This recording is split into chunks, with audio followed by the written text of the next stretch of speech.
What's going on? What's going on, everybody? Welcome back to the channel, guys. How you feeling? You feeling good? I'm talking to you guys. Are you feeling good? All right, man. I'm glad.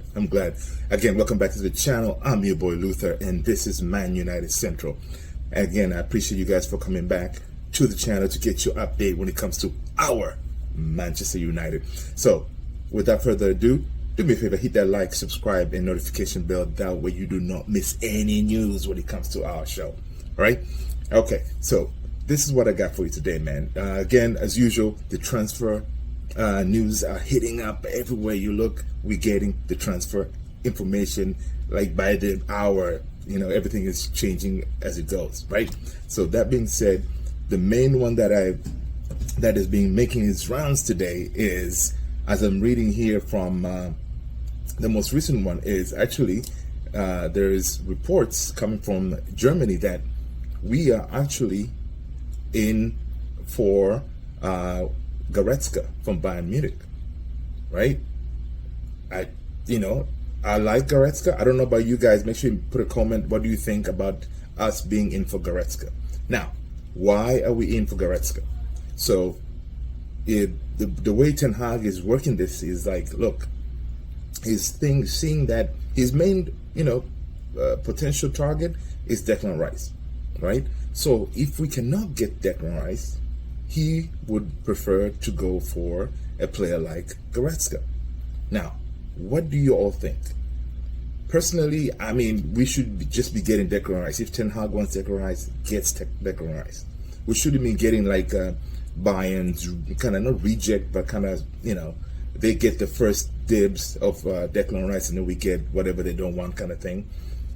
Now, that being said, I would definitely take Goretzka, at Man United, because it's definitely a player that we do not have, and he's going to bring qualities that we do not have currently in the squad. So he's a solid player. He'll be an awesome addition. So again, in the comments, let me know what you think about Goretzka. Another one that's been making the rounds today is we are definitely in for Rasmus Hojlund. This is being reported by the Mirror, I believe. The Mirror in the UK. So we are definitely in for Rasmus Hojlund, and Ten Hag looks like he definitely rates this kid a lot.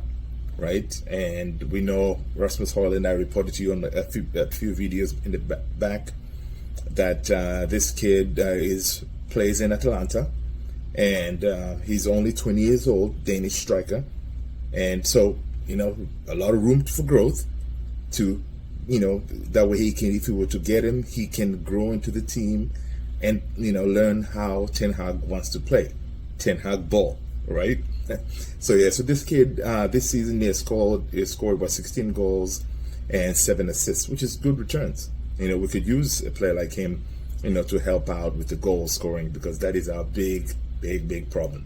Now, Ten Hag is pushing for Rasmus Hojlund because it's been shown that acquiring Harry Kane, which is his top striker target, is gonna be hard.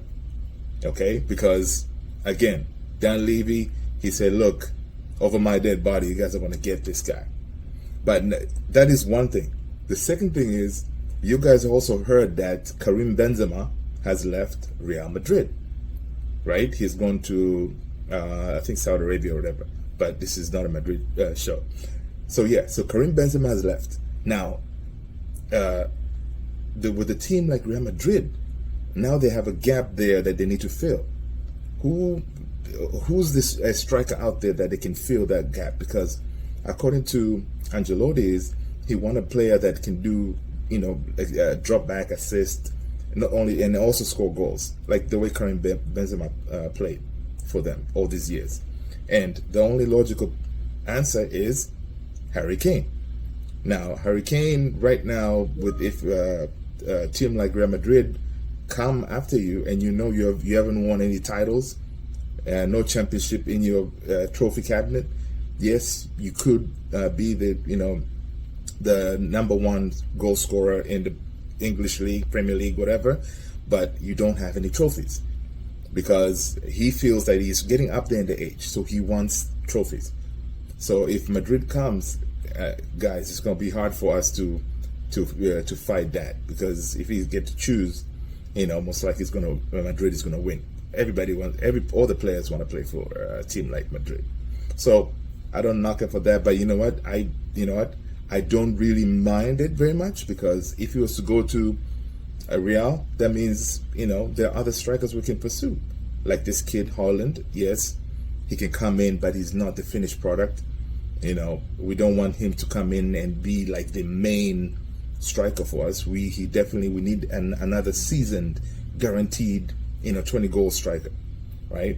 So now, yes, Harry Kane would have given us that if we were to get him, because Premier League proven and all that, quote unquote, but he guarantees you at least 20 goals. Hojlund, yeah, he's going to have to adapt on the English league, how we play and all that stuff. So who knows? Now, another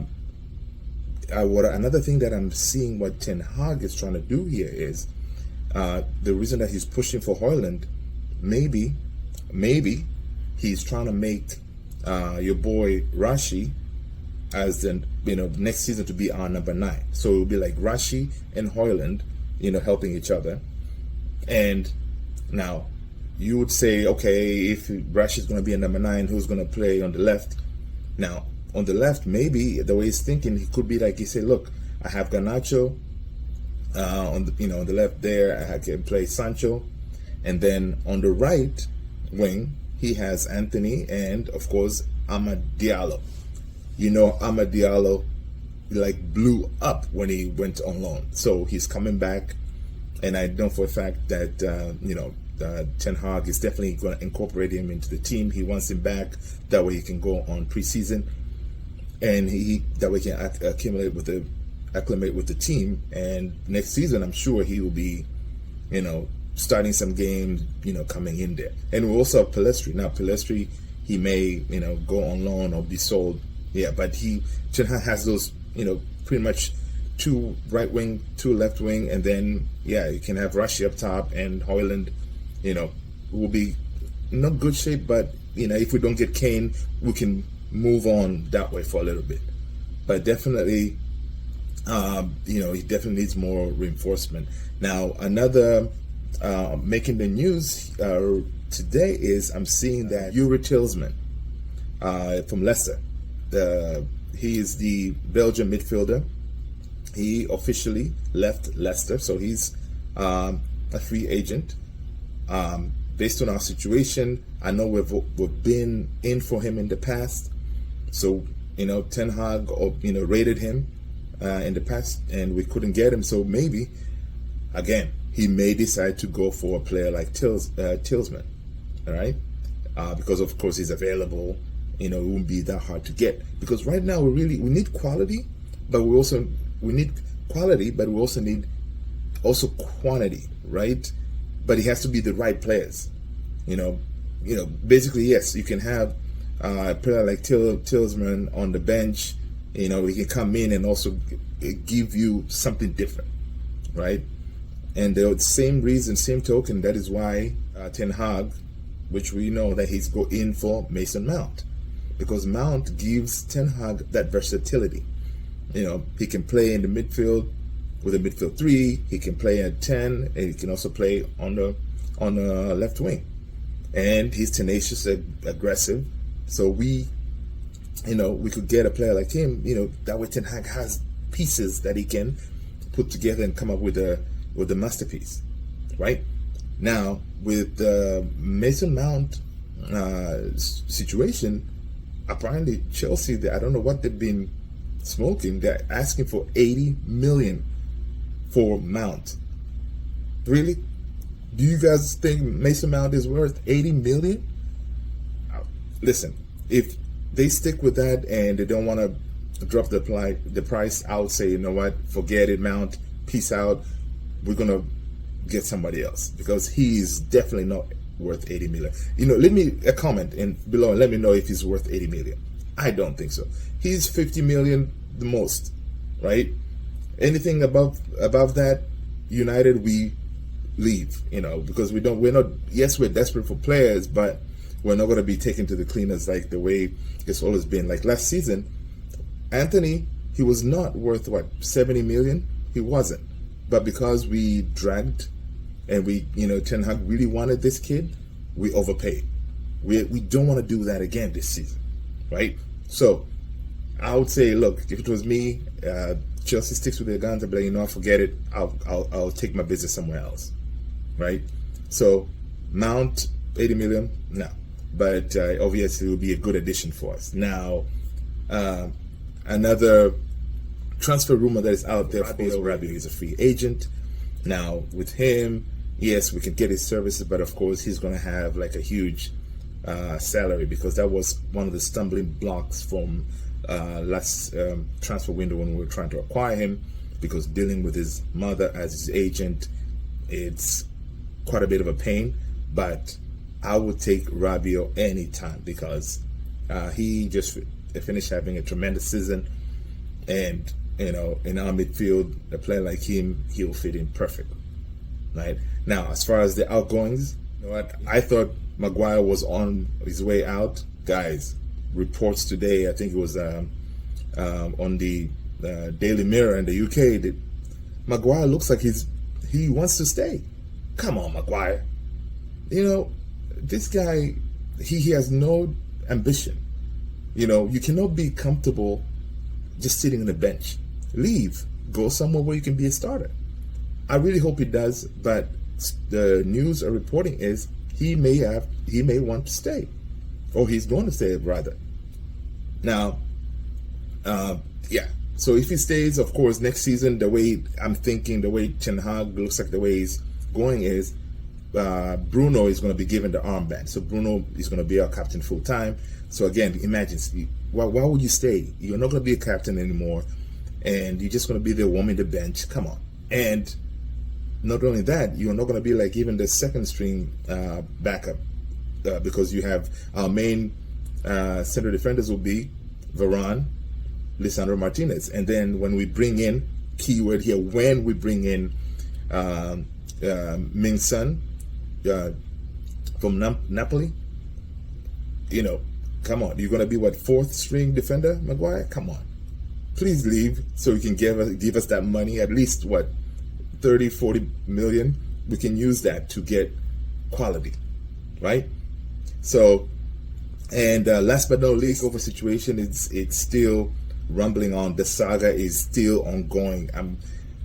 According to Manchester Evening News, I believe, that I forgot the reporter's name, it looks like, yes, he thinks that we may get a decision from the Glazers by the end of this week. We've heard that before. So by the end of this week, we may get a decision, because this thing needs to come to an end. We're sick and tired of just sitting here, the Glazers just pulling the strings, playing with our emotions. We need it resolved, that way we can jump in the transfer market, make moves. Like today, we heard Liverpool got McAllister at a really bargain, man. 40 million, come on. That's a really good deal. Why can't we do deals like that? But yeah, so the Takeover saga hopefully will be resolved soon. The same article is suggesting that Sir Jim feels that he's definitely done enough to be the preferred bidder. So he thinks that he's going to be the preferred bidder because, come on, he has already assured the Glazers that, hey, you know what, I'll take the team, but you guys can stay on. So come on, go figure. And if that's the case, Altani has saw other reports that Altani may say, you know what, I'll take my money, my billions somewhere else, because, the Glazers are playing games. But you know what? That is all I got. Stay tuned on this channel. As news break, I will be here to provide you the rundown. Thank you so much, everybody. I appreciate you. Make sure to hit that like, subscribe, notification bell as you're heading out. Take care. Peace.